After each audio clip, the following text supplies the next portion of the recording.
ये मोह होता है। अपन मोह के कारण कई बारी संयमियों की भी विराधना कर देते हैं, साधकों की भी विराधना कर देते हैं, तपस्वियों की विराधना कर देते हैं, है ना। अपने को पता नहीं चलता है। क्यों?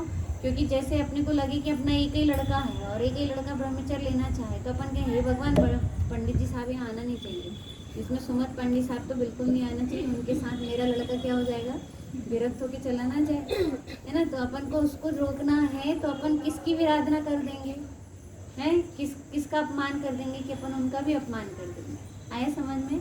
तो इसलिए वो कारण क्या हो गया।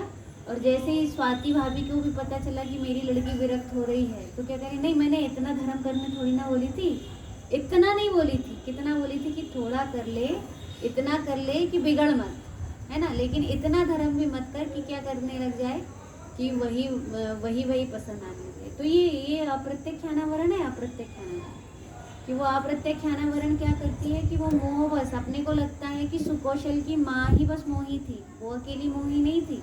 हर माँ कैसी होती है, मोही होती है। वो कैसा मोह पालती है कि वो ऐसे ही मोह पालती है, उसको संयम पसंद नहीं आता। अपन कैसे नहीं, इतने जल्दी पानी नहीं छोड़ियो, अब तो चक्कर आ जाए, गर्मी को टाइम है, यदि ऐसे पानी ने अभी से छोड़ देंगे तो फिर क्या हो जाएगा कि बच्चे बिगड़ जाएंगे। बच्चे सुधर रहे हैं कि बिगड़ रहे हैं? लेकिन क्या कहते हैं, बच्चे कैसे हो जाएंगे, बिगड़ जाएंगे, तबीयत बिगड़ जाएगी, इतनी गर्मी में अपने बस की नहीं है ना। ऐसा कह के क्या करते हैं अपन, संयम को पसंद नहीं करते। तो ये कौन सी कषाय है, अप्रत्यक्षानावरण। ठीक है, संयम अच्छा तो लग गया, यदि अनंतानुबंधी चली जाए तो संयम कैसा लग जाएगा, अच्छा लग जाएगा। संयम कैसा लगेगा, अच्छा लगेगा, लेकिन संयम धारण नहीं कर पाए। एक होता है कम से कम अच्छा लगना, और एक होता है धारण नहीं कर पाना। तो दोनों में अंतर है। अनंतानुबंधी में तो क्या होगा, संयम अच्छा भी नहीं लगेगा, ना संयम अच्छा लगेगा, ना संयम ही अच्छे लगेगा। कौन कौन अच्छा नहीं लगेगा, ना संयम अच्छा लगेगा, ना संयम ही अच्छे लगेगा, ना धर्म अच्छा लगेगा, ना धर्मात्मा अच्छे लगेंगे। क्या क्षमा क्षमा क्षमा, जरा दबंग होके लड़ना सीखो, किसी को डांटना सीखो, चिल्लाना सीखो, तब तुम दुनिया में रह पाओगे, नहीं तो दुनिया तो तुमको दबा के चलेगी।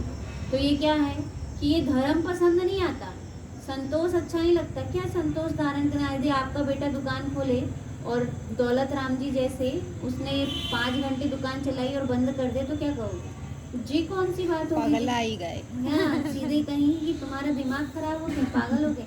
मतलब ये चीज अपने को दौलत राम जी के लिए तो अच्छी लगती है, लेकिन अपने बच्चों के लिए अच्छी नहीं लगती कि वो दौलत राम जी थे, जबकि नाम ही उनका दौलत राम जी था। उसके बाद भी वो दौलत नहीं लेना चाहते, उसके बाद भी उन्होंने क्या कर दिया था कि 5 घंटे दुकान खोलते थे। कई बार धीरे धीरे उन्होंने अपना टाइम घटा दिया। ऐसी बनारसी दास जी थे, उनको भी जब राज्य पाठ के लिए बुलाया गया, तो उन्होंने भी क्या कह दिए कि मेरे को यदि तनख्वाह बढ़ानी है तो आप तनख्वाह नहीं बढ़ाइए, इसकी जगह मुझे मुआवजा नहीं चाहिए, इससे अच्छा है कि आप मेरे लिए क्या कर दीजिए, थोड़ा सा टाइम कम कर दीजिए। मेरे को पैसे नहीं चाहिए, मुझे टाइम चाहिए। किसके लिए टाइम चाहिए, अपनी आराधना के लिए टाइम चाहिए। बताओ कैसी भक्ति लिखते रहे, कैसे भक्ति में, जबकि गृहस्थ जीवन में थे। अपन सोचते नहीं गृहस्थी में कुछ नहीं होता, गृहस्थी में धर्म नहीं कर सकते। तो सही में जो गृहस्थी में बहुत रचपच गए, जिनका मोह हावी हो रहा है, जिसके अनंतानुबंधी हावी हो और अप्रत्यक्षानावरण हावी हो, तो उनको तो क्या नहीं होता, उनको संयम नहीं होता। बताओ, वो लोग तो सब विरक्त होकर चले गए, सत्यभामा रुक्मणी जितनी रानियां थी, पुत्र थे, सब चले गए, लेकिन कौन रह गया, कृष्ण जी रह गए। और कृष्ण जी भी रह गए, उनके माता पिता रह गए, बलराम रह गए, वो सब भाई बलभद्र और नारायण होते हुए भी, 3 खंड के अधिपति होते हुए भी वो क्या नहीं कर पाए कि वो अग्नि को नहीं रोक पाए, द्वारिका जलने को नहीं रोक पाए। 3 खंड के अधिपति थे, तो उनके पास तो कितने सारे रत्न थे, सब कुछ था, लेकिन वो किसको नहीं रोक पाए, अग्नि को नहीं रोक पाए। और अग्नि से जलना था तो वो जली, लेकिन उनको क्या नहीं हुआ कि उनको वैराग्य नहीं हुआ। आया समझ में? तो इसलिए यहाँ पर कहा कि अनंतानुबंधी और अप्रत्यक्षानावरण। अनंतानुबंधी में संयमी पसंद नहीं आते और संयम पसंद नहीं आता, और अप्रत्यक्षानावरण में संयम लिया नहीं जाता, है ना। संयम क्या नहीं होता, लिया नहीं जाता। और फिर है प्रत्यक्षानावरण। प्रत्यक्षानावरण में थोड़ा भी पसंद नहीं आता, उसका नाम अप्रत्यक्षानावरण, और पूरा पसंद नहीं आता, उसका नाम प्रत्यक्षानावरण। हाँ, ऐसे कोई इतने बारिश में और इतने ऐसे कोई मुनि दीक्षा ली जाती है, मुनि दीक्षा तो छोड़ो, अभी आरंभ त्याग प्रतिमा हो, ब्रह्मचर्य प्रतिमा हो, यही समझ लें कि इसमें थोड़ा आरंभ आरंभ रखकर पूरे आरंभ का त्याग हो रहा हो, तो उसके लिए कहते हैं कि नहीं, ये प्रतिज्ञा इतनी कठिन नहीं धारण की जा सकती। तो प्रतिज्ञाओं के प्रति भी क्या होता है कि प्रतिज्ञाओं के प्रति भी अनादर होता है। इसके प्रति अनादर होता है, प्रतिज्ञाओं के प्रति अनादर होता है। तो ये कहना है। और मुनिराज, मुनिलिंग, सकल संयम, कौन सा संयम? सकल संयम। देश संयम तो पसंद नहीं आता किसमें? अप्रत्यक्षानावरण में। और सकल संयम पसंद नहीं आता किसमें? प्रत्यक्षानावरण सकल संयम को पसंद नहीं करने देती। मतलब यहाँ से देखें तो ये सम्यक दृष्टि नहीं होने देगी, ये देश संयम ही नहीं होने देगी, और ये सकल संयम ही नहीं होने देगी। यहाँ से कहें तो यहाँ से चौथा गुण स्थान नहीं होने देगी, ये पंचम नहीं होने देगी, और ये छठा सातवां के ऊपर छठवा नहीं होने देगी। और उसमें कहें तो अनंतानुबंधी जो होएगी वो कैसी होगी कि वो सरल भाषा में कहें तो सम्यक दृष्टि नहीं होने देगी, आत्मदर्शन नहीं करने देगी, और अप्रत्यक्षानावरण एक व्रती श्रावक नहीं बनने देगी, और प्रत्यक्षानावरण मुनिराज नहीं बनने देगी। जो प्रत्यक्षानावरण है वो क्या नहीं बनने देगी? मुनिराज नहीं बनने देगी। मच्छर में बैठ जाओ थोड़े से अपन तो तुरंत क्या लगता?